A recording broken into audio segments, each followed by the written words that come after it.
Assalamualaikum warahmatullahi wabarakatuh.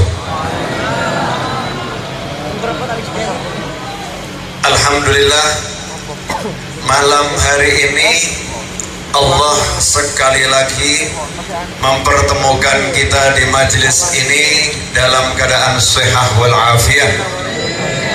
Insya Allah, yang sakit jadi sembuh, yang sehat awet sehatnya selama-lamanya, dan manfaat bagi hidupnya dunia akhirat. Dan malam hari ini kita berada di pelataran Masjid Al-Anwar. Sebuah kebetulan buat saya, karena malam hari ini saya akan menjelaskan sebagian dari isi buku yang barusan saya tulis, Sehari Bersama Rasul. Masjidnya namanya Masjid Al-Anwar. Sedangkan besok pagi insya Allah jam 9 saya akan buat bedah buku di Jakarta. Masjidnya namanya Masjid Al-Munawwar.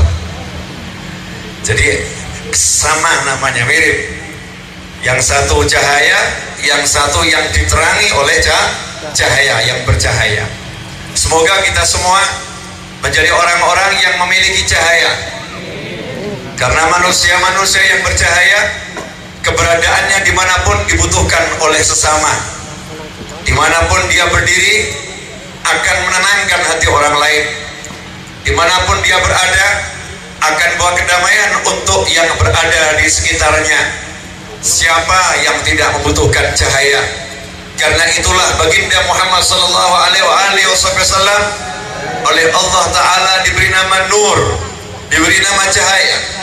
Dan beliau sendiri merupakan nur min nurillah, cahaya dari cahayanya Allah Subhanahu wa Ta'ala. Sebagaimana dikatakan oleh baginda Muhammad sallallahu alaihi wasallam ketika beliau ditanya oleh Sayyidina Jabir bin Abdullah radhiyallahu taala anhuma, qala ya Jabir, inna Allah khalaqa qabla al-asya'i nura nabiyyika Muhammadin sallallahu alaihi wasallam min nurih, atau kama qala sallallahu. Duhai Jabir, sungguh sebelum Allah ciptakan segala sesuatu, Allah telah ciptakan cahaya Nabi Muhammad SAW. Hadirin, para pemirsa dimanapun Anda berada, para pendengar yang lagi menyimak dimanapun berada, insya Allah malam hari ini 1 jam saya akan berbicara singkat, padat, insya Allah. Kenapa saya katakan 1 jam itu singkat? Karena film bioskop aja 1,5 jam. Jadi kalau ada orang ceramah 1,5 jam dikomplain, itu nggak layak. Tidaklah layak. Durasi film bioskop aja 90 menit. Ketika nonton film bioskop 90 menit selesai, itu pada kecewa. Loh, kok udah selesai? Sepak bola saja 2 kali 45 menit. Bola 1 dikeroyok minimal 22 orang, 2 kali 45 menit, waktunya habis, penonton minta perpanjangan waktu. Tapi anehnya terkadang ketika mubalik menyampaikan ceramah 45 menit, 50 menit, 60 menit, ada manusia-manusia mengatakan ceramahnya terlampau panjang. Hadirin yang dimuliakan Allah Subhanahu wa Ta'ala, khutbah Jumat gak boleh panjang-panjang. Tapi kalau majelis ta'allum wa ta'lim, maka ilmu dikedepankan. Karena itu Allah mensyariatkan khutbah Jumat. Kenapa sampai khutbah Jumat dilakukan di hari Jumat? Kenapa sampai ada yang namanya sholat Jumat? Di antara hikmahnya, karena mulianya ilmu, Allah rubah 2 rakaat sujud kepadanya dengan 2 khutbah agar masyarakat mendengarkan ilmu, sehingga masyarakat dipaksa untuk mendengarkan kajian-kajian yang disampaikan oleh para mubalik, sehingga dikatakan barang siapa yang berbicara ketika khatib menyampaikan khutbah, maka dia telah berbuat laghu dan pahala sholat Jumatnya dihapuskan oleh Allah Subhanahu wa Ta'ala. Semua itu demi menunjukkan ilmu itu berdiri di atas segala-galanya. Ilmu itulah yang menjadi pemimpin, sehingga ilmulah yang mengangkat orang yang hina menjadi mulia, si miskin menjadi mengungguli orang-orang yang kaya, si buruk rupa mengalahkan dia yang tampan rupawan, karena dia punya ilmu dalam dirinya. Karena ialah yang menjadi warathatul anbiya, sebagaimana disabdakan oleh Nabi Muhammad sallallahu alaihi wasallam, al ulama warathatul anbiya, sesungguhnya pewaris para nabi adalah para ulama. Pewaris para nabi bukan orang-orang kaya. Pewaris para nabi bukan para presiden. Pewaris para nabi bukan para jenderal. Pewaris para nabi bukan para raja. Pewaris para nabi bukan mereka yang tampan rupawan. Pewaris para nabi bukan mereka yang gagah perkasa. Pewaris para nabi al-ulama warathatul anbiya. Para ulama adalah pewarisnya Nabi Muhammad sallallahu alaihi wasallam. Karena itu persiapkan diri Anda, saya akan persiapkan diri saya.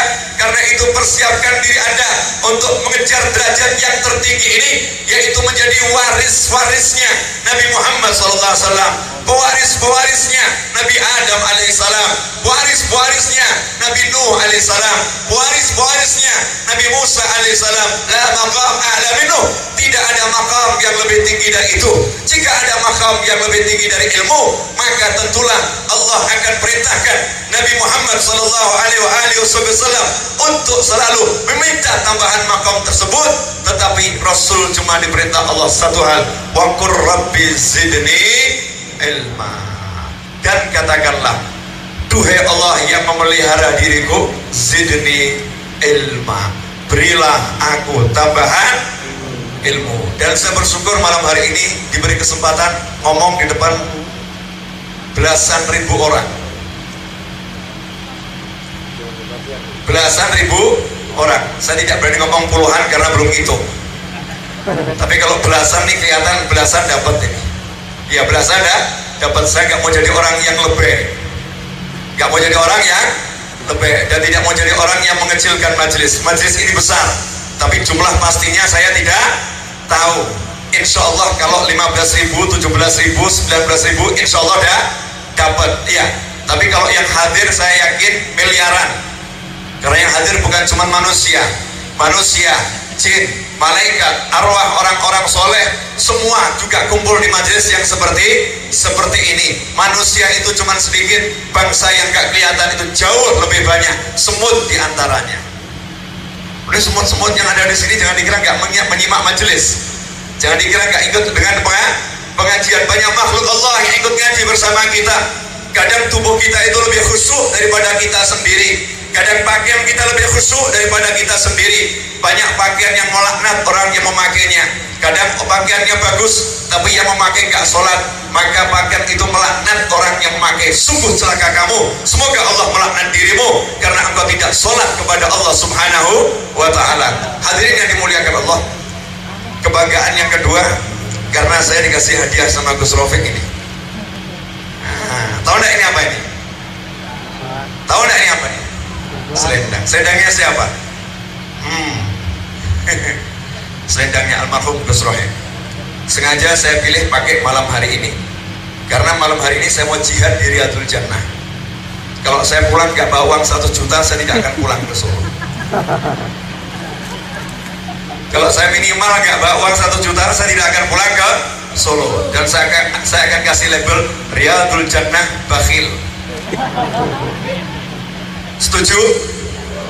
Siap menjadi orang-orang yang bakhil? Tidak siap? Oh, bagus berarti.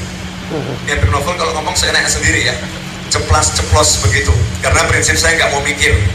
Apa yang ada di hati dikeluarkan. Saya katakan, kalau sampai saya pulang tidak bawa uang minimal 100 juta, Anda semua orang yang bakhil, kikir pada dirinya sendiri, bukan karena nyumbang uang kepada saya, bukan. Karena malam hari ini saya luncurkan buku saya yang terbaru. Buku itu berjudul Sehari Bersama Rasul, Sehari Bersama Nabi Muhammad sallallahu alaihi wasallam. Siapa orangnya yang disuruh bayar 50.000 nonton bioskop dia mau bayar 50.000, yang durasinya cuma 1,5 jam, dapat hiburan yang sesaat, dia keluarkan uangnya 50.000 mau, 60.000 mau, bahkan kalau bioskopnya mahal kadang 100.000 dibayar untuk tontonan yang gak maafarat, dia keluarkan itu begitu banyak. Tetapi untuk mengenal Nabi Muhammad sallallahu alaihi wasallam, dia tidak mau mengeluarkan uangnya, dia tidak mau mendapatkan tambahan ilmu dengan sedikit berkorban. Saya sebut orang itu bakhil, kikir pada dirinya sendiri. Betul atau betul? Dan jangan termasuk yang bakhil atau tidak? Ini kok pada diem semua, kenapa di atas panggung? Bapak-bapak, boleh saya nanya? Coba yang sudah punya bukunya angkat tangan. Angkat bukunya coba. Tuh yang lain belum punya. Berarti yang lain calon-calon bukhola. Calon-calon orang kikir. Ya. Beb gak punya duit, tenang. Kalau malam ini gak punya duit, saya kasih waktu 1 minggunya lagi. Nanti hari Sabtu ketemu saya di Unisma jam 1 siang. Ya, ketemu saya di Unisma jam 1 siang. Insya Allah ada bedah buku di sana, akan saya kupas lebih lengkap. Kalau di sini cuma dikit yang akan saya kupas, karena gak mungkin waktu 1 jam kupas buku yang 148 halaman. Tidak mungkin. Hadirin, kalau saya sebut Anda orang pelit, Anda tersinggung atau tidak tersinggung? Tersinggung atau tidak tersinggung? Jawab, tersinggung atau tidak tersinggung? Itu yang saya mau. Saya ingin Anda tersinggung, kemudian Anda rubah diri Anda. Jangan pelit pada diri sendiri. Jangan pernah mau jadi orang yang pelit untuk ilmu.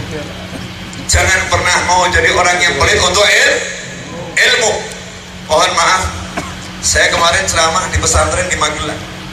Saya bilang sama bapak-bapak, bapak-bapak ini kalau udah masukkan anaknya ke pesantren, apalagi pesantrennya gratis, asyik, gak mau mengeluarkan uang, gak mau tahu dengan keadaan pesantren, gak mau tahu dengan keadaan kiainya, gak mau tahu dengan keadaan anaknya. Pesantrennya gratis, udah dititipkan, selesai. Tapi tiap hari bapaknya itu merokok 1 pak rokok. Tiap hari bapaknya itu merokok 1 pak rokok. Padahal rokok 1 pak harganya berapa? 10.000 lah rata-rata paling murah sekarang, betul? 10.000 1 bulan berarti dia 30 pak, 300.000 untuk nafsunya yang makruh menurut sebagian ulama, dan haram untuk sebagian ulama yang lain, dia rela. Tapi 300.000 untuk bantu pesantren di mana anaknya dididik, anaknya diberi ilmu, anaknya dijadikan orang yang soleh, tidak terpikirkan. Yang model-model begini minal bukhola, orang-orang yang pelit. Betul atau betul? Betul atau betul? Banyak atau dikit? Hadir di sini enggak? Lu hadir? Nyantai ya? Ini pembukaan, belum ceramah. Belum ceramah. Jadi saya bersyukur dikasih Gus Rofiq ini, Rida yang satu ini. Beliau sambil mengatakan begini, Habib, ini Rida kesayangan ayah saya. Saya percaya yang ngomong anaknya. Ya, yang paling tahu bapak tuh anaknya. Jadi orang lain jangan merasa lebih tahu dari anak. Karena tiap hari yang di rumah itu kalau susah, gak enak, mesti yang ngomong sama anaknya. Kondisi orang tua pakaian mana yang dipakai, yang suka itu yang tahu juga anaknya dan istrinya. Kadang kita ini orang lain sok rumong sok ngerti. Oh, ini paling tahu ya saya, paling ngerti saya. Keluarga itu anak lebih mengetahui orang tuanya dibanding yang lain. Dan alhamdulillah anaknya ngomong, ini Rida yang paling disukai ayah saya. Saya tidak akan berbohong dan berdusta. Boleh dikit ngomong kelebihannya Gus Rahim, boleh ya? Boleh. Makanya Riyadul Jannah dijaga. Ya, Riyadul Jannah dijaga. Siapa main-main dengan Riyadul Jannah, hati-hati. Siapa main-main dengan Riyadul Jannah, hati-hati. Riyadul Jannah harus dijaga. Siapa main-main dengan Riyadul Jannah, hati-hati. Ini bukan majelis politik, ini majelisnya Nabi Muhammad Sallallahu Alaihi Wasallam. Ini bukan majelis untuk kekuasaan, ini majelis untuk berdakwah di jalan Allah Subhanahu wa Ta'ala. Ini bukan majelis untuk apa-apa, tapi majelis untuk lillahi ta'ala. Hati-hati. Siapapun Anda, siapapun, hati-hati dengan Riyadul Jannah. Saya akan bicara jujur. Gus Rofiq kasih saya hadiah ini. Saya itu pakai selendang banyak, tapi begitu selendang ini saya pegang, saya letakkan di punggung saya, maunya nangis. Coba lihat, maunya nangis, dan tubuh saya merinding. Saya coba selendang ini saya serahkan orang lain, Habib Muhammad bin Husain Al-Habsyi. Saya katakan, Bib, coba Bib, selendang ini dipakai, taruh punggungnya. Dia nanya, Kak Nofru, kok aneh ya? Aneh apa? Merinding ini. Iya. Mau tahu selendang siapa? Punya siapa ini? Almarhum Gus Rahim. Saya punya asisten mahasiswa, saya bilang coba sendang dipakai, letakkan di punggung. Begitu letakkan di punggung, berubah itu. Hatinya langsung jadi berdesir-desir. Nanya, Beb, ini punya siapa di sendang ini? Kok antum? Rasanya antum. Saya katakan punya almarhum Gus Rohim. Kalau baru selendangnya saja itu rasanya antum. Nah, kira-kira orangnya bagaimana? Kira-kira orangnya bagaimana? Makanya majelis ini dijaga betul. Jaga keikhlasan di jalan Allah Subhanahu wa ta'ala. Karena pendirinya yang merintis dengan susah payah, merintis dengan capek-capek, merintis dengan peluh keringat, merintis dengan tangisan, merintis dengan benar-benar berjuang di jalan Allah Subhanahu wa ta'ala. Semuanya ikut menjaga. Usahakan istiqomah. Yang hadir, apapun yang terjadi, usahakan yang hadir tetap hadir karena Allah dan Rasulnya. Yang menyelenggarakan, usahakan apapun yang terjadi selenggarakan karena Allah dan Rasulnya. Lihat Nabi Muhammad SAW sebagai tujuan. Jangan jamaah ini jamaah buat apa? Walafu minkum. Saya buat majelis yang hadir 100.000 orang pernah. Apa manfaatnya? Lihat nih, mau pamer. Oh, jamaah saya banyak, gak ada artinya. La syai' haba'an manthura, akan sirna, tidak ada manfaatnya, la dunia walal ukhra, gak manfaat dunia, gak manfaat akhirat, bahkan akan jadi bencana dunia dan bencana akhirat. Orang yang tafakhar, orang yang berbangga dengan jumlah jamaah. Hadirin, Allah wa rasuluh, Allah dan Rasulnya gak lihat jumlah yang hadir, gak, walakin yanzuru ila qulubina jami'an. Allah lihat hati kita bagaimana. Kalau hati kita ini bertaut kepada Allah Subhanahu wa ta'ala, maka Allah akan turunkan rahmah. Tetapi jika hati kita tidak berpaut, hati kita bercerai-berai puluhan ribu jamaah, Allah tidak akan lihat jamaah tersebut. Allah tidak akan lihat jamaah tersebut. Kenapa? Lihatlah jamaah la ya jamaah.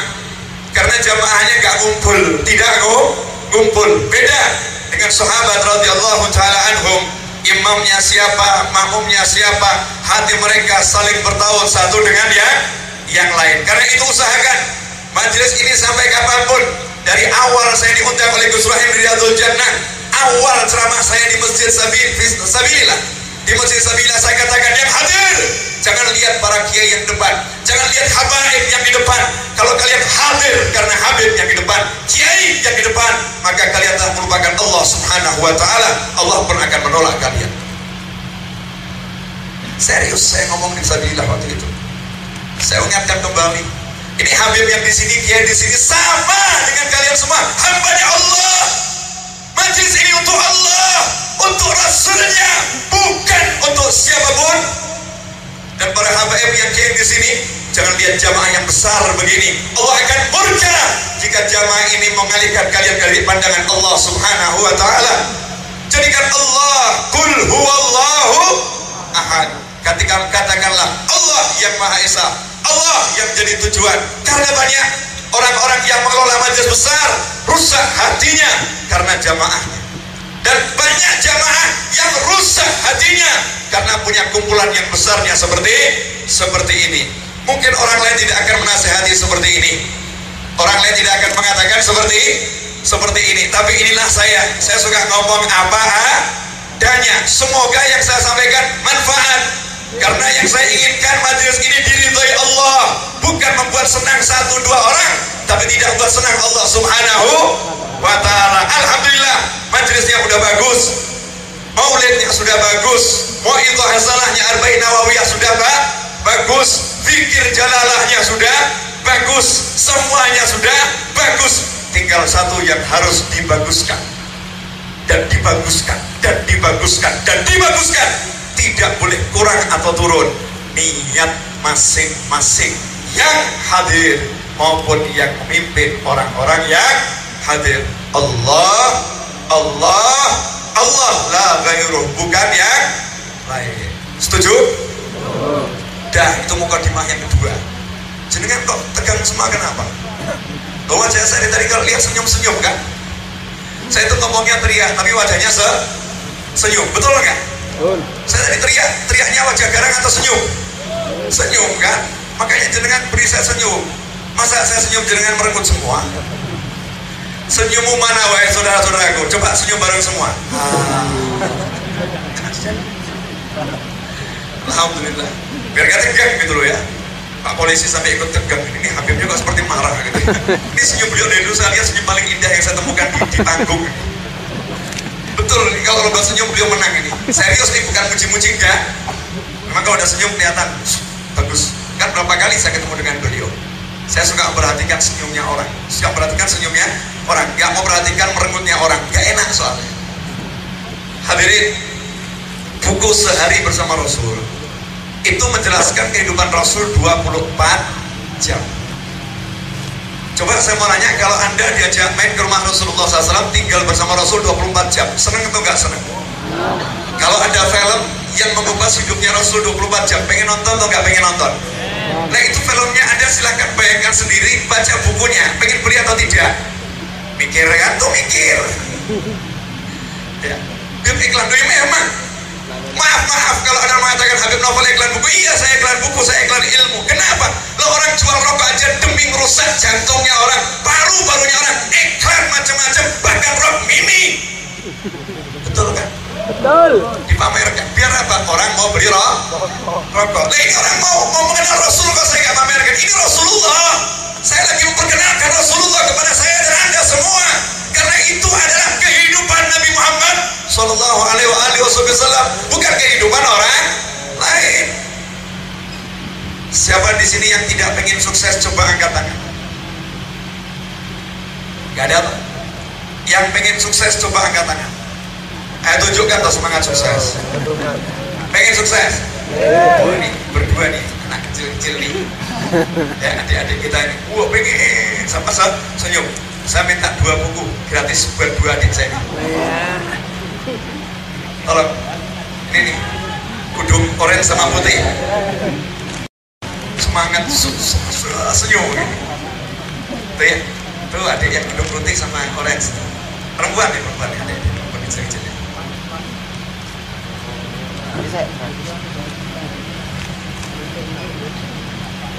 Tuh, Mbak. Makasih Dik semangatnya ya. Cakep.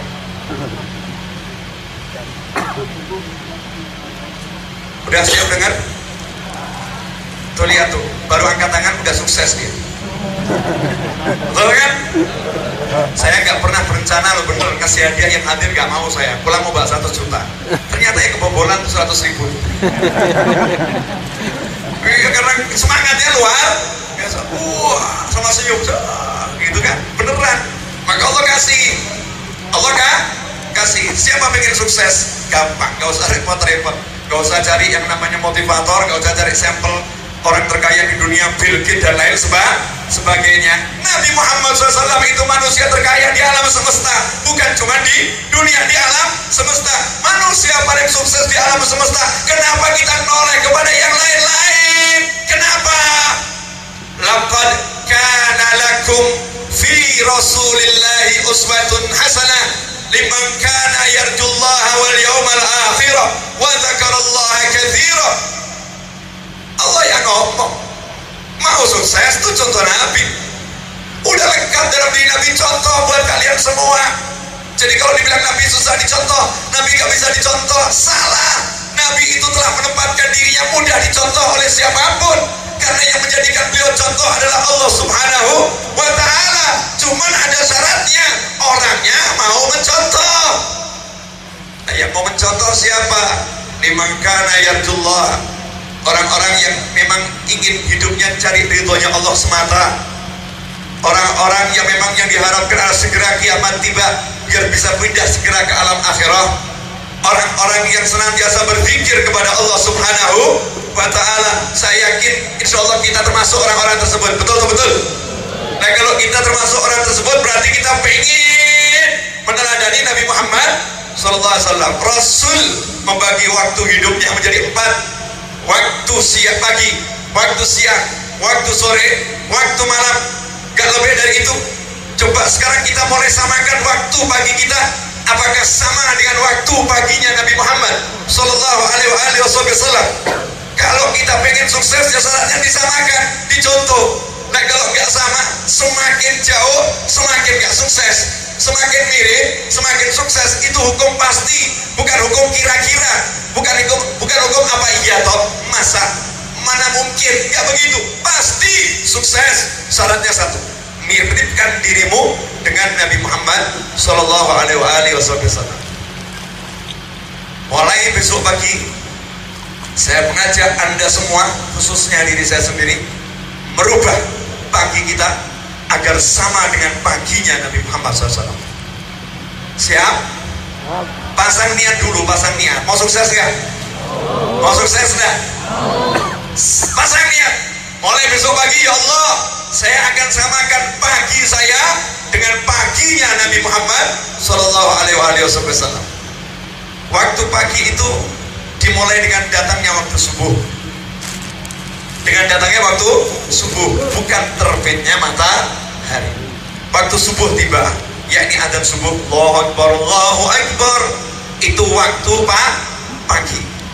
Nabi Muhammad SAW bangun yang kedua, karena Rasul itu sehari tidur 3 kali. Di awal malam, di seperenam akhir malam, dan di pertengahan siang. Rasul bangun yang kedua itu ketika azan subuh, Allahu Akbar, Allahu Akbar. Makanya kita kalau mau niru suksesnya Rasul, azan subuh kita bangun. Kalau azan subuh gak bangun, ya udah, jangan berharap sukses. Awal kegagalan kalau subuh gak bangun.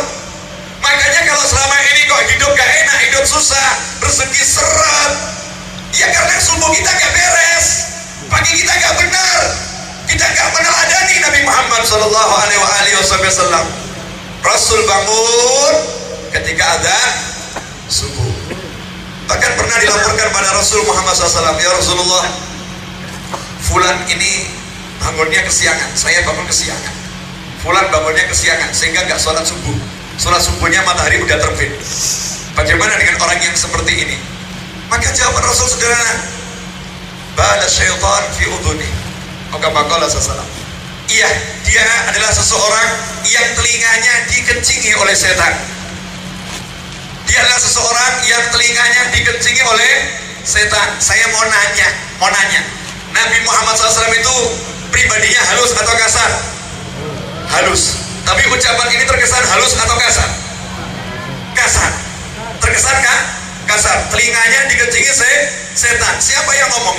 Nabi Muhammad Sallallahu Alaihi Wasallam. Kenapa Nabi melontarkan kalimat yang begitu keras? Kenapa melontarkan kalimat yang begitu keras untuk urusan yang seperti ini? Karena Rasulullah menyatakan umatku itu diberikan keberkahannya bagi umatku di waktu paginya. Keberkahan umatku diberikan fi bukuriha, di pagi harinya diberikan keberkahan. Makanya kalau pagi kita gak benar, barokah gak mungkin dapat.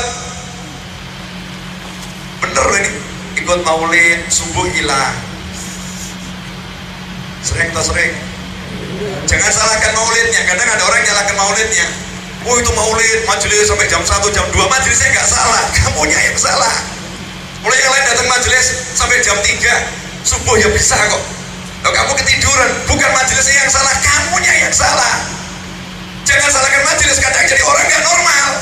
Majelisnya yang disalah-salahkan. Ini majelis sampai tengah malam. Majelis ini buat orang yang subuhnya kesiangan. Jangan salahkan majelis. Karena tadzakurul ilm ini, mutadzakur saling berbincang-bincang, mudzakaratul ilm, ngobrolkan ilmu, mengenang Rasulullah. Ini bagian dari qiyamul lail. Gak ada judulnya, kamu gara-gara qiyamul lail gak sholat subuh. Jangan qiyamul lail. Jangan salahkan qiyamul lailnya. Salahkan kenapa kamu terlambat subuh. Paham? Paham? Jelas? Jelas? Jangan salahkan Riyadul. Kalau majelisnya sampai jam 1, kemudian yang bangun ke siang, tapi salahkan dirimu sendiri. Kenapa kamu sampai ke siang? Karena kamu tidak pasang bakery, dan kamu tidak titip pesan pada keluar, tidak ngomong tolong bangunkan saya, tolong kalau nggak bangun saya diseret, kalau nggak bisa juga tolong disiram, nggak mempan ceburkan ke dalam. Begitu mestinya. Mestinya begitu. Jangan salahkan majelisnya. Karena dulu biasa Rasulullah, para sahabat tadzakurul ilm sampai pertengahan malam. Rasul terima tamu sampai pertengahan malam. Sampai sahabat tertidur di masjid. Biasa para aulia wassolihin duduk ngobrol ilmu sampai pertengahan malam. Biasa. Itu sesuatu yang dijalankan dari zaman sahabat ila yaumina hadzal. Sampai hari ini. Makanya pengurus Riyadhul Jannah gak usah bingung. Jangan bingung dengan majelis sampai jam 1, jam 2, jangan bingung. Bingunglah dengan orang yang nonton TV sampai jam 2 malam. Ini berkat duduk di sini gak lihat TV. Ini kalau di rumah yang nonton TV ini. Betul tak betul? Jujur, betul tak betul? Betul. Padahal TV malam minggu ngeri atau enggak ngeri? Ditonton enggak? Yang nonton hadir enggak? Loh, ngaku tuh coba. Ini contoh. Ini udah sekian banyak dihindarkan hal-hal yang haram berkat berlama-lama di majelis ini dihindarkan banyak yang haram. Jadi kalau ada orang subuhnya telat, jangan salahkan majelisnya, salahkan diri orang itu sendiri. Rasulullah SAW azan subuh bangun, Allahu Akbar, bangun.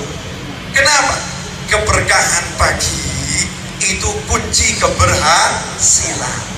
Nah kalau berkahnya pagi nggak dapat, berarti duitnya nggak berkah, keluarganya nggak berkah, kehidupannya nggak berkah, rumahnya nggak berkah. Nah kalau udah semuanya nggak berkah, berarti hidupnya seperti di neraka. Karena keberkahan itu selalu digandengkan dengan selamat dan rahmat. Assalamualaikum warahmatullahi wabarakatuh. Keberkahan itu digandengkan dengan selamat dan rahmat. Mau disayangi, mau dapat rahmat, mau dapat selamat, ya hidupmu harus punya banyak keberkahan. Nabi bangun azan subuh, Allahu Akbar. Terus ngapain? Gosok gigi, siwakan. Setelah itu Rasulullah SAW wudu. Tentunya sebelum siwakan baca doa bangun tidur. Terus wudu. Setelah wudu sholat sunnah fajar 2 rakaat. Setelah sholat sunnah fajar 2 rakaat, Nabi SAW membaca doa fajar.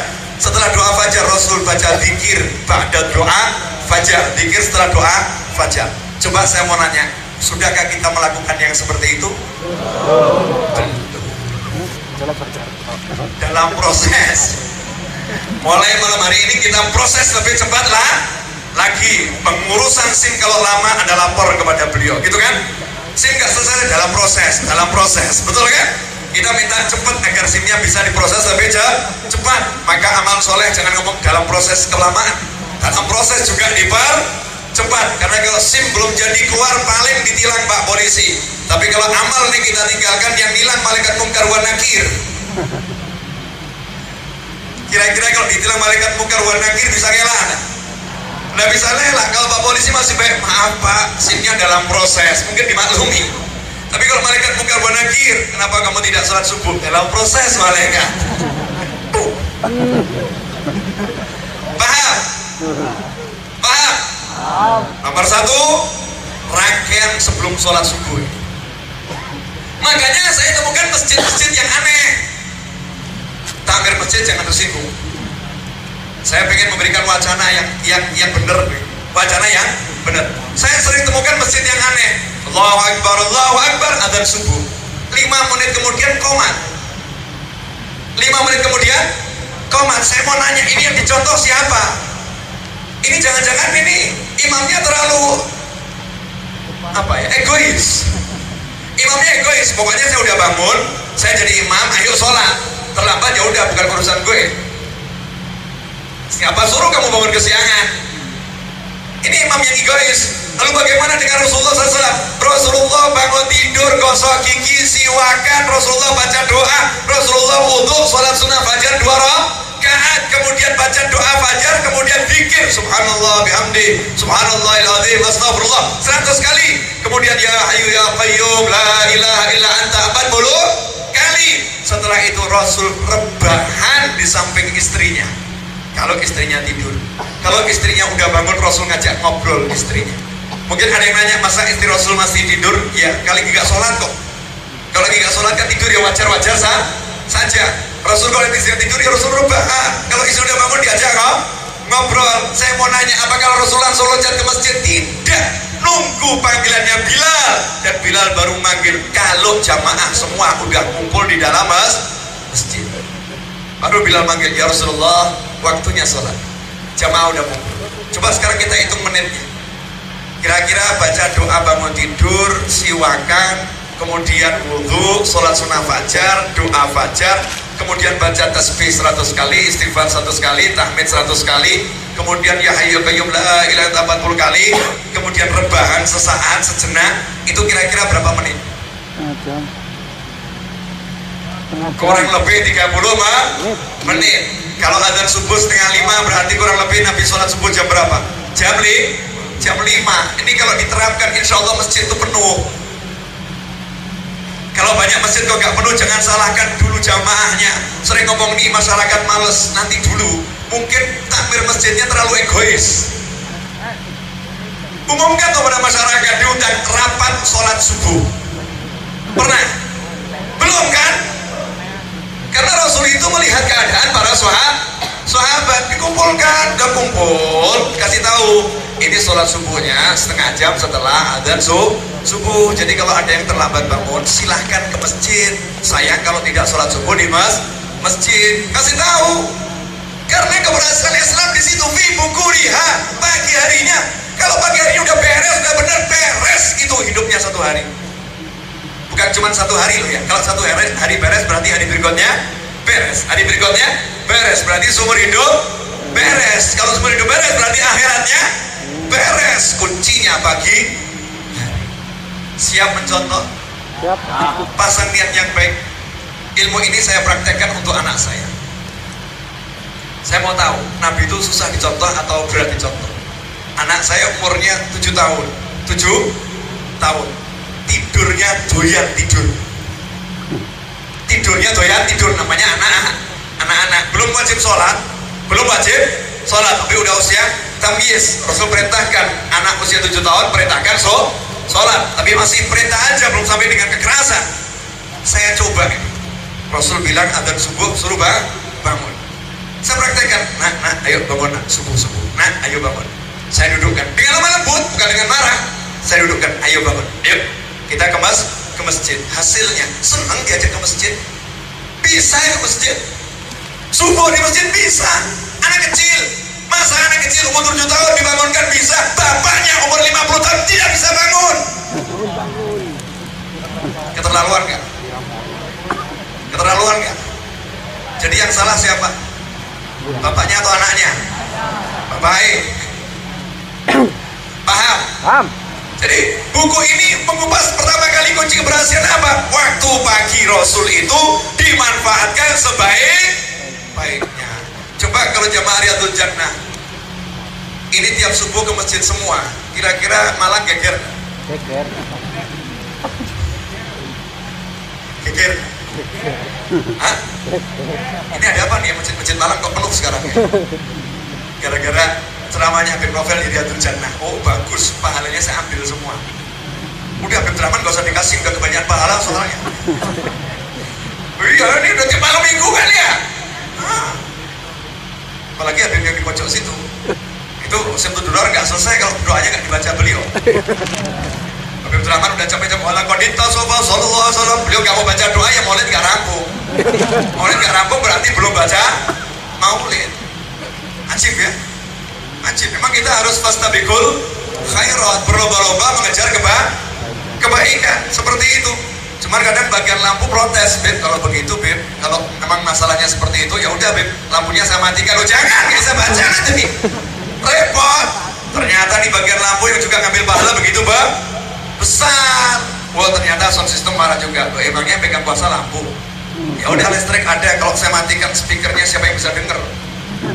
Teriak-teriak sampai sendiri. Ternyata bagian sound ambil bagiannya juga sangat besar. Rupanya Satgas gak terima. Ini kalau jamaah gak saya atur, Bib, bubar nih jamaahnya. Saya mau buat onar gampang tuh, Bib. Gak usah saya atur, selesai. Ini parkir saya taruh di tengah jalan, bubar tuh Riyadhul Jannah. Oh ternyata Satgas ambil bagiannya sangat besar. Pak polisi, Masya Allah, cuma 1 orang nih wakilnya. Tapi beliau katakan tidak ada izin, wonten Riyadhul Jannah. Iya, jadi pahalanya semua diambil beliau. Memang gak enak kita ini. Dapat pahala dikit-dikit, yang banyak yang bagian izin kan repot ya. Fastabiqul khairat. Loh, saya ceramah Coba kalau bukan Habib Novel yang ceramah, yang datang juga banyak seperti ini apa enggak? Banyak, tapi kurang toh. Yang kurang saya ngikutin terus kok. Tapi kalau yang ceramah Habib Novel, alhamdulillah ada gairah tersendiri. Habibnya ganteng gitu loh. Lo yang GR dikit kan boleh. Masa orang nggak bangga dengan diri sendiri untuk menyemangati dalam dakwah? Ya kan ya? Nah kalau saya nggak datang, kalau datang saya itu tidak membuat jamaah Riyadhul Jannah tambah banyak, saya nggak mau datang lagi ke sini. Ngapain? Capek-capek ke Solo, hasilnya sama saja. Kan rugi.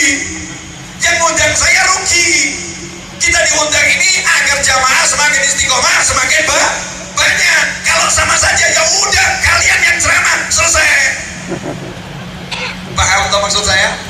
Ini karena rakus kepada pahala. Memang harus begitu. Fastabiqul khairat. Tadi saya mulai jam 11 lewat 10. Sekarang jam 12 kurang 10.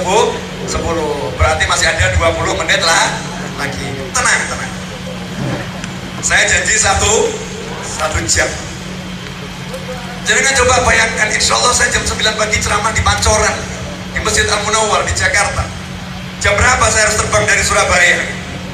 Jam 5 saya harus terbang dari Surabaya, insya Allah. Berapa jam dari sini saya menuju bandara Surabaya? Itu butuh waktu. Apa pernah saya mengatakan saya capek and sorry?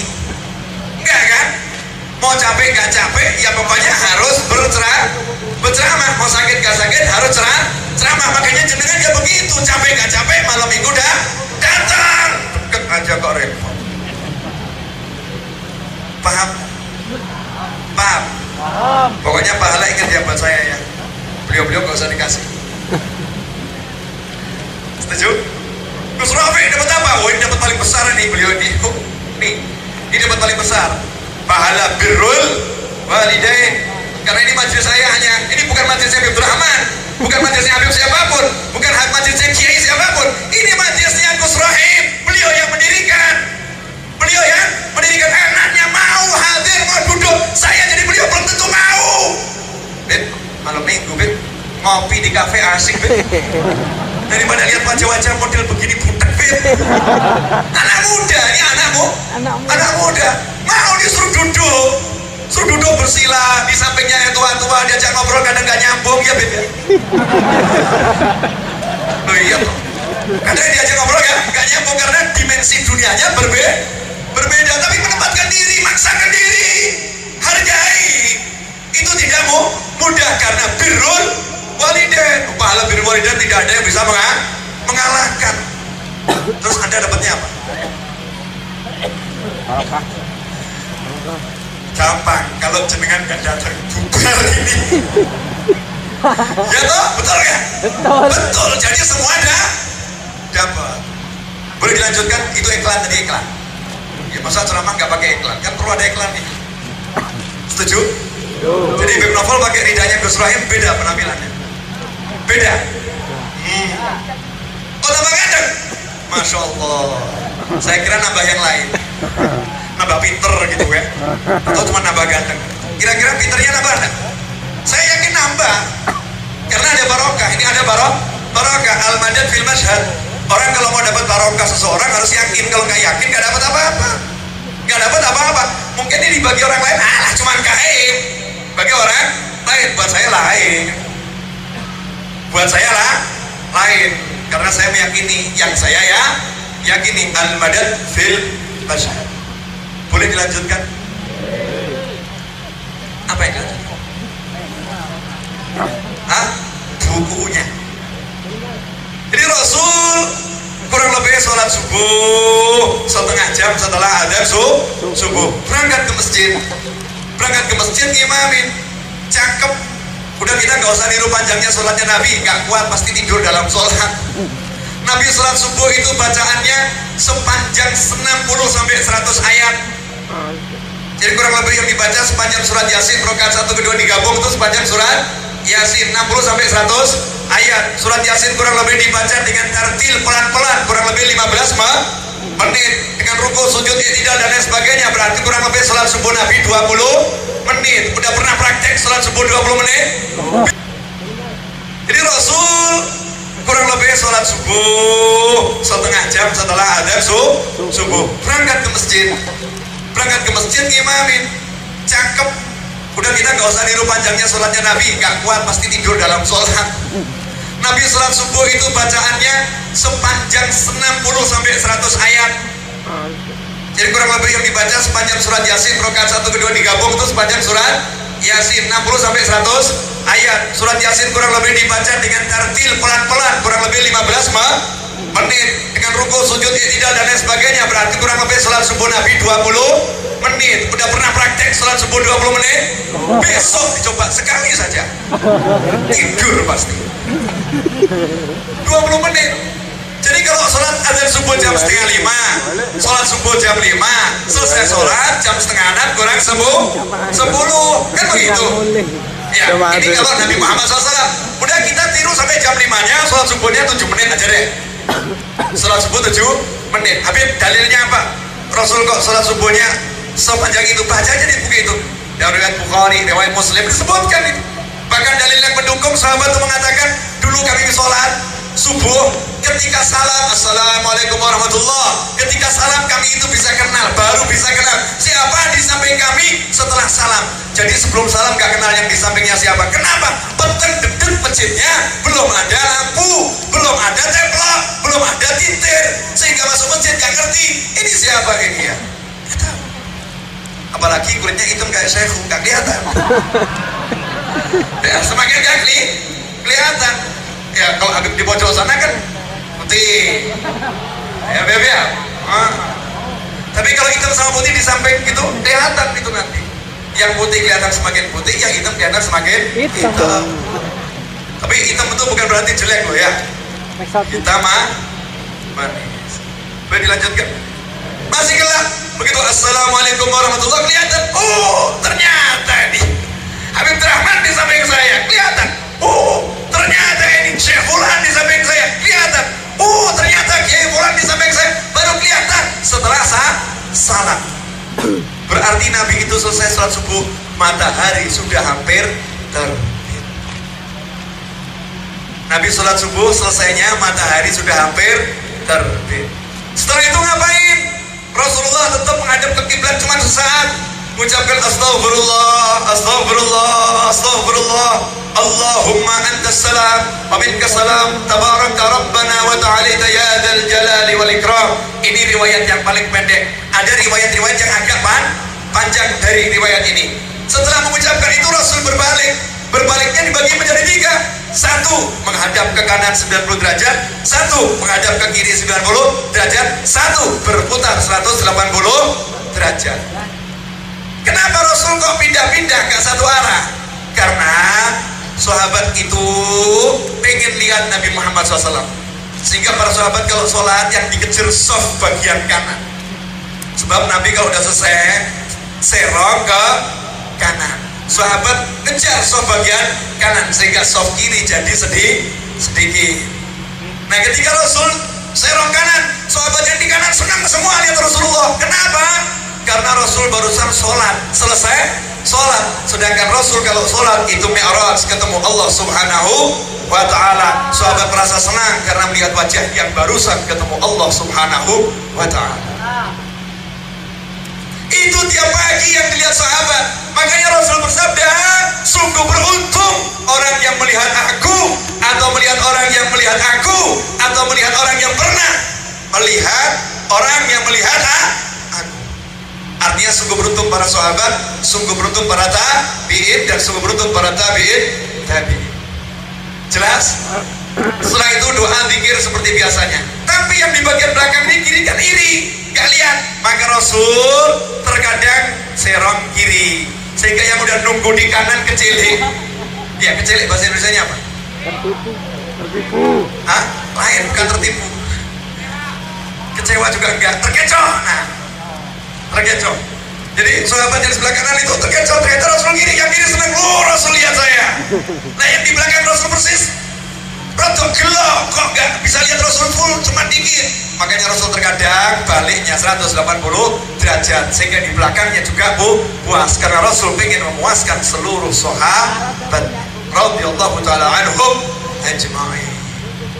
Nah sekarang yang terjadi, imam ada, makmum ada, tapi jamaah tidak ada. Bingung toh. Imam ada, makmum ada, sholatnya berjamaah. Tapi saya katakan jamaah tidak ada. Bukan seperti Ustadz Maulana jamaah. Itu Ustadz Maulana. Betul kan? Jadi imamnya ada, makmumnya ada, sholatnya berjamaah, tapi jamaahnya gak ada. Kenapa? Karena antara imam dengan makmum tidak ada hubungan hati. Lain dengan sahabat, ngarep-ngarep pengen lihat wajahnya Kanjeng Nabi. Lain dengan Nabi, pengen mempertontonkan wajahnya kepada para sahabat. Selesai sholat, zikir doa. Selesai zikir doa, Nabi ngajak ngobrol para sahabat. Dan para sahabat nunggu diajak ngobrol oleh Nabi Muhammad Sallallahu Alaihi Wasallam. Saya mau nanya, cantik gak kehidupan yang seperti ini? Cantik, paginya indah. Maka minimal itu terapkan dalam keluarga. Bagaimana caranya seorang istri itu berharap pagi-pagi lihat wajah suami yang indah. Seorang suami lihat paras istrinya yang penuh dengan senyum. Anak mendengar suara orang tuanya yang santun, bukan yang dipertontonkan tiap hari oleh ibu-ibu. Yang ada pagi adalah membentak, marah kepada anak-anaknya, memaki anaknya, sehingga anak kalau pagi bangun trauma. Makanya anak pilih tidur daripada bangun nanti dimaki. Betul begitu? Ini yang ngomong anak-anak kelihatannya. Korbannya yang ngomong. Jelas semuanya? Jam berapa sekarang? Berarti tinggal 10 menit lagi. Saya udah bicara 50 menit. Bicaranya 50 menit. Tapi perjalanan saya tadi dari rumah dari jam setengah 12 siang sampai sekarang ini ya. Berarti saya udah bicara hampir setengah hari. Hampir setengah hari. Anda baru berapa jam, betul kan? Ya, saya hampir setengah hari. Jadi kalau mau ngomong capek, saya lebih capek. Jadi kalau ngomong pengen pulang, saya yang pengen lebih pulang. Jadi kalau ngomong lapar, saya yang lebih. Pak, ngomong apa lagi? Preman. Ini yang di belakang bingung nih. Saya ngomong begini pada bingung yang di belakang. Iya, ada yang pengen pulang sekarang? Pengen gitu loh, saya didukung. Saya juga pengen pulang cepat. Jelas semuanya? Lanjutkan 10 menit. Sabar 10 menit. Insya Allah jadi manfaat dunia akhirat. Jelas? Kemudian Rasulullah SAW pagi itu didatangi pelayan Madinah. Sebagaimana disebutkan dalam Sahih Al-Bukhari, pelayan Madinah datang menghadap Nabi Muhammad SAW, bawa nampan isinya air, kemudian minta agar Rasul mencelupkan tangannya dalam air tersebut. Makanya tuh sering Bim Taufik tuh biasanya kalau selesai majlis ada jamaah yang kasih air aqua dan celupkan tangannya ke dalam aqua. Orang yang nggak suka ngomong bid'ah sini, yang nggak suka ngomong itu kan. Padahal inilah yang dilakukan Nabi Muhammad SAW setiap pagi. Rasul masukkan tangannya ke dalam bejana tersebut, kemudian pelayan ini bawa bejananya minggir. Anak-anak kecil kota Madinah ambil air itu dan minum dari bejana tersebut, sehingga minuman pagi anak-anak kecil Madinah air barokah Nabi Muhammad SAW. Makanya jadinya orang-orang yang luar biasa. Sekarang ini pagi-pagi anak minum susu buatan ibunya bagiannya sama jengkel, sehingga yang diminum susu jengkel. Akhirnya anaknya jadi anak yang betul. Jadi yang salah siapa? Ibunya maeng. Lain dengan Rasulullah SAW barokah. Ya, besobah keberkahannya ditebarkan. Setelah itu Rasul nanya, coba lihat, nanyanya indah sekali. Ada yang meninggal gak hari ini? Kalau ada yang meninggal, saya mau melayat. Ada yang sakit gak? Kalau ada yang sakit, saya mau menjenguk. Kalau gak ada semua itu, semalam ada yang mimpi gak? Kalau ada yang mimpi, mau saya terangkan artinya. Saya tidak akan bahas itu, coba, tapi lihat nih, garis bawahnya. Apa yang dimaui Nabi Muhammad SAW? Nabi mau setiap hari tidak ada umatnya yang kesusahan. Dan Nabi mau di awal pagi menyenangkan hati orang lain. Nabi ingin menghibur hatinya orang-orang yang sedih. Bayangkan sebuah keluarga di mana suaminya meninggal, atau anaknya meninggal, atau istrinya meninggal, atau ibunya meninggal, atau ayahnya meninggal. pasti sedihnya akan sirna. Bayangkan orang yang sakit, tiba-tiba Nabi muncul di depan pintu rumahnya mengucapkan assalamualaikum, suara Nabi, pasti penyakitnya akan segera pergi, hatinya akan terhibur. Orang yang gak sakit, tiba-tiba dia dapat mimpiku diterangkan Nabi yang menafsirkannya, maka dia pun mendapatkan kesenangan yang luar biasa. Intinya pengen sukses, dari pagi Nabi cuma ngajak doa zikir, kemudian pagi hari senangkan orang lain. Sementara kebanyakan kita pagi hari menjengkelkan orang lain. Betul. Pagi-pagi bapak udah nyumet rokok. Yang pertama kali jengkel istrinya. Ayo, dibilang kayak gini marah. Jangan dikira rokok tuh gak jengkelkan orang lain. Saya orang yang paling jengkel dengan asap rokok. Serius, apalagi malaikat. Rokib wajib jengkel dengan orang yang merokok. Saya gak mengatakan rokok haram, ya. Tapi asapnya menjengkelkan. Jangan dikira ibu bapak Anda gak jengkel. Jangan dikira anaknya gak jengkel. Jangan dikira alam gak jengkel. Nah kalau awalul yaum, bagi hari udah rokok yang diutamakan, mau cari barokah, mimpi kali. Udah dipen dulu rokoknya. Nanti waktu duha jam 8, ya jam 9, mujahadah, lawan nafsunya. Mau sukses dah? Mau. Jangan niru siapapun yang gak begini. Mau itu Habib, mau itu Kiai, buka awal dengan rokok, itu bukan ajaran Nabi. Jangan ditiru. Paham? Gak ada judulnya pagi mengawali paginya dengan rokok, ada gak? Ini jamaah sering begini. Lah itu Kiai kalau pagi ngerokok kan kurang ajar. Yang dilawankan sama Nabi Kiai gitu. Habibnya kalau pagi kan ngerokok, jadi Habibnya dilawankan sama Nabi. Jadi berdalil dengan amalannya ini orang-orang soleh untuk melawan amalan Nabi Muhammad SAW, padahal dianya yang gak soleh, kan kurang ajar. Ngerti? Paham? Sakit hati enggak? Betul. Nanti sampai rumah ngerasani ya gak apa-apa, boleh. Kenapa? Yang untung saya, dosa jenengan nambah, dosa saya habis. Maka kata Gus Dur, gitu aja kok repot. Nah jadi masalah. Mau kita ngomongin hak lain, kalau kita ngomongin yang gak benar. Kalau kita ngomongin hak, ada orang yang gak senang, ada orang iri, ada yang dengki, ada yang rasani, gak jadi masalah. Gitu aja kok repot. Jelas? Apa yang jelas? Orang rokok itu saya kayak larang rokok, cuman diatur waktunya. Jangan awal pagi diawali dengan hal-hal yang makruh atau sebagian mengharamkan. Ini makruh, gak pantas gitu. Pagi awali dengan bau mulut yang enak. Oh, Nabi aja mengajari bangun tidur suruh gosok gigi biar harum mulutnya. Coba nih kalau ke masjid gak pada sikatan, apalagi kita warga Ahlus Sunnah wal Jamaah mazhab Syafi'i Nahdlatul Ulama, doanya pasti doa kunut kalau subuh. Allahumma hdina fi man hadait. Jamaahnya amin ke belakang. Mau kasih kanan. Amin. Aromanya luar biasa. Nabi mengajari bersih muka, wudu, gosok gigi, biar apa? Ke masjid harum, ke masjid segar. Khudhu zinatakum inda kulli masjid. Cukup jelas? Kurang 3 menit.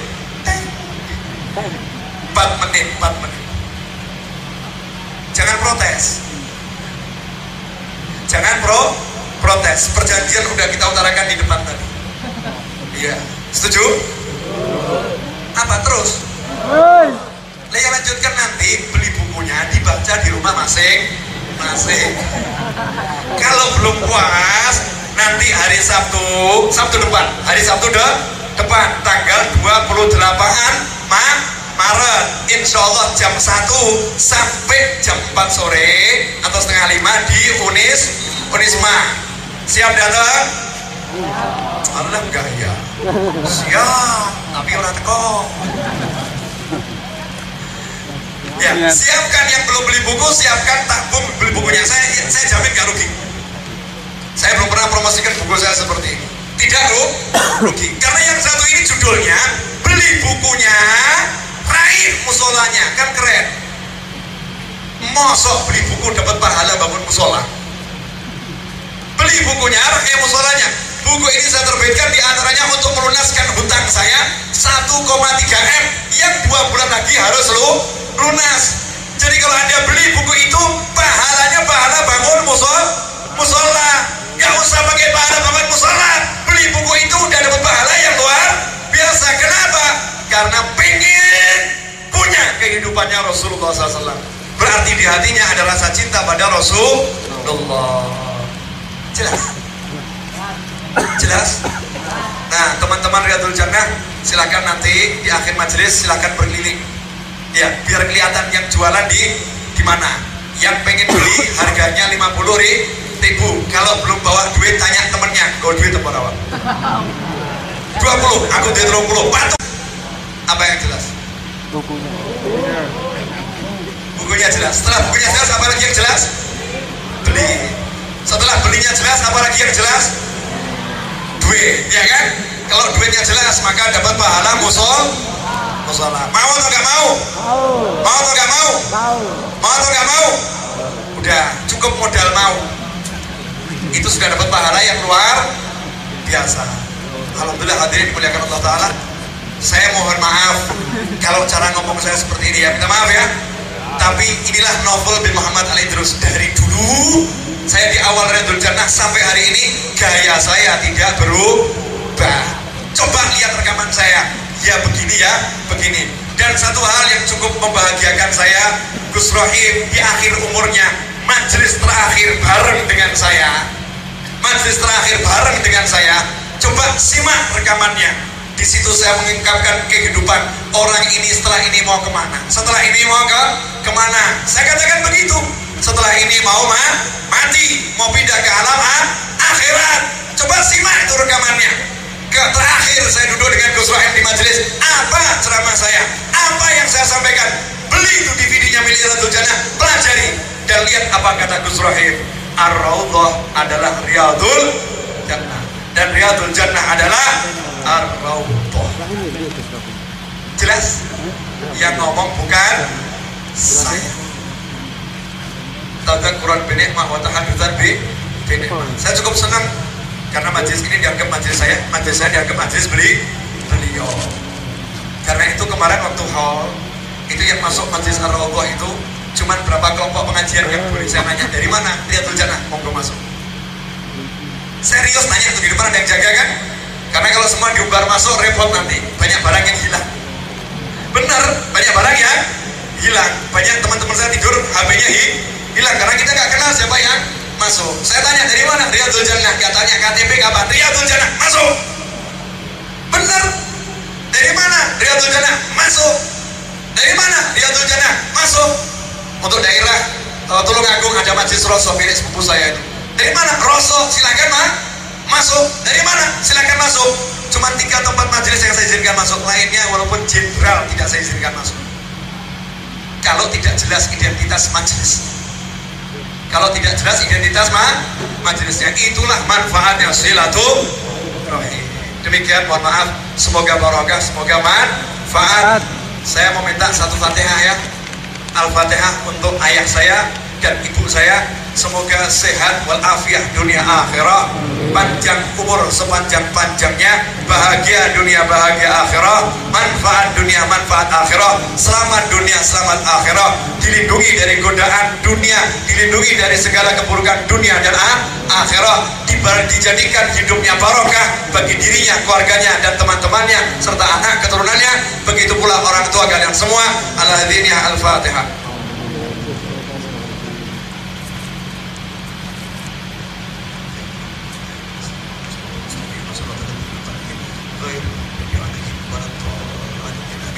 Demikian, wabillahi taufiq wal hidayah.